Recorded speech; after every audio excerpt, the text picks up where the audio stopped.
You probably know the dynamic of a typical RPG. Each of the regular players controls one of the main characters in the narrative, while the Game Master or Dungeon Master handles all of the supporting characters, from Dark Lords and their fearsome minions to wise kings and kindly shopkeepers. This is how 95% of games should work, and for good reason. But as a GM, there might be times where you wish you had your own character. Not just another NPC, but one of the heroes, who travels and fights with the rest of the party, has a character sheet with classes and levels, and maybe even takes their share of the treasure.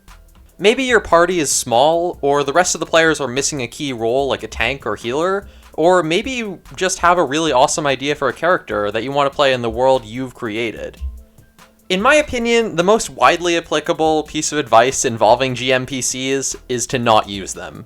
The idea of playing a full character while simultaneously running the game will generally hurt the experience for the players. So in this video, I'll try to explain why, along with giving a couple of alternatives, along with one possible exception. Part 1, why gmpcs are bad. First of all, having a gmpc is a lot of extra work. Running a game is already pretty difficult, especially if you're writing your own campaign instead of using a published module. In my experience, if I have to rush to prepare a session, the lack of time devoted will really show to both myself and my players in the form of stalling, continuity errors, and an overall lack of polish that can break immersion. If you have to handle your own PC on top of all the supporting characters and environments, then the rest of the campaign is that much more likely to suffer. More importantly though, there's something about the person who is basically the supreme god of the campaign world having their own character that just doesn't sit right. If you have a GMPC, you're basically playing with cheats enabled, while all the other players have to stick with the basic rules. No one is there to stop you from playing some overpowered homebrew race, or fudging the occasional die in your favor, or taking a handful of high-level wizard spells despite your character being a paladin. Even if you do have the willpower to resist outright cheating like this, a lot of GMPCs still run into the problem of having their backstories and motivations becoming central to the campaign, while those of the actual PCs are sidelined. In short, GMPCs are prone to stealing the spotlight and making players feel irrelevant.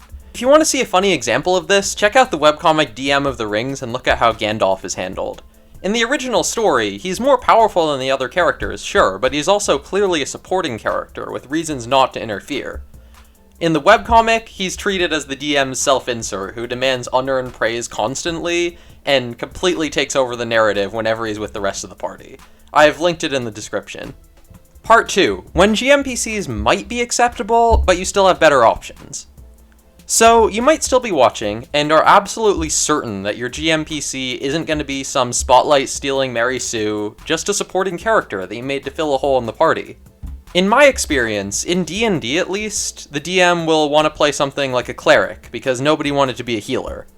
This character is going to be introverted, mostly relevant to the overall narrative, and maybe a level or two lower than the party, to completely ensure that they won't outshine the real heroes.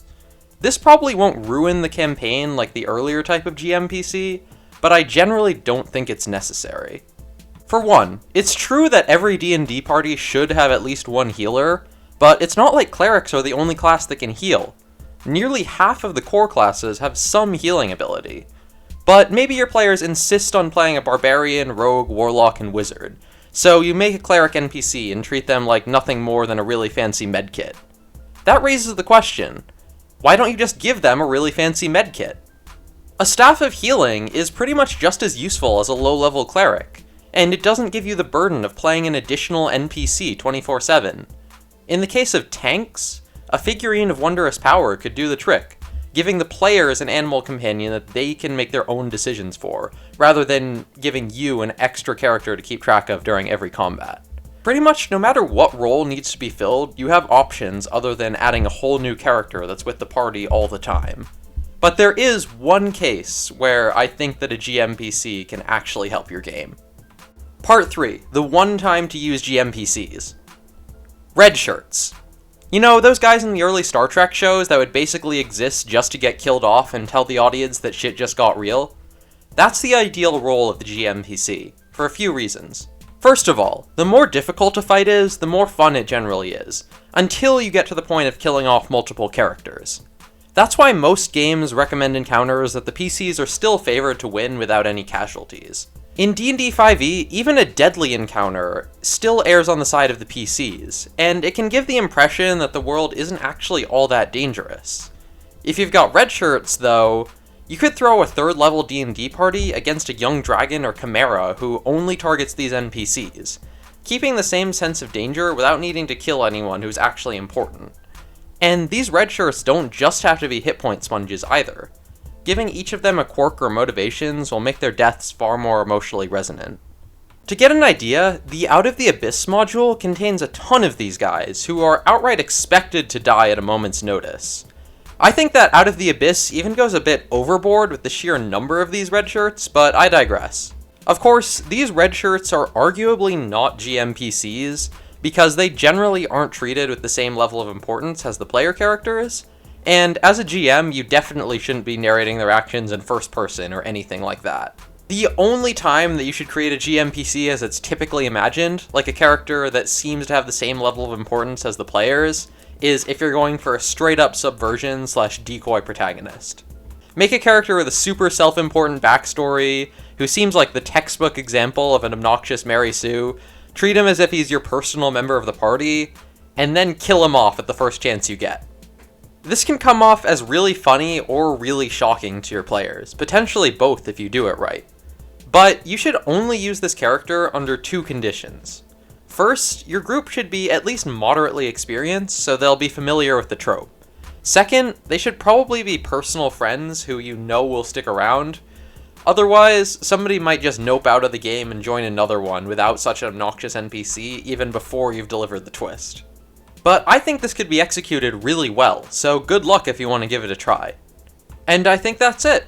Generally, don't use GMPCs unless you're running a campaign in which red shirts will be useful. So yeah, thanks for watching. Let me know if you have any thoughts on GMPCs in the comments, or if you have any experiences with terrible GMPCs that you want to share, and I'll see you all next time.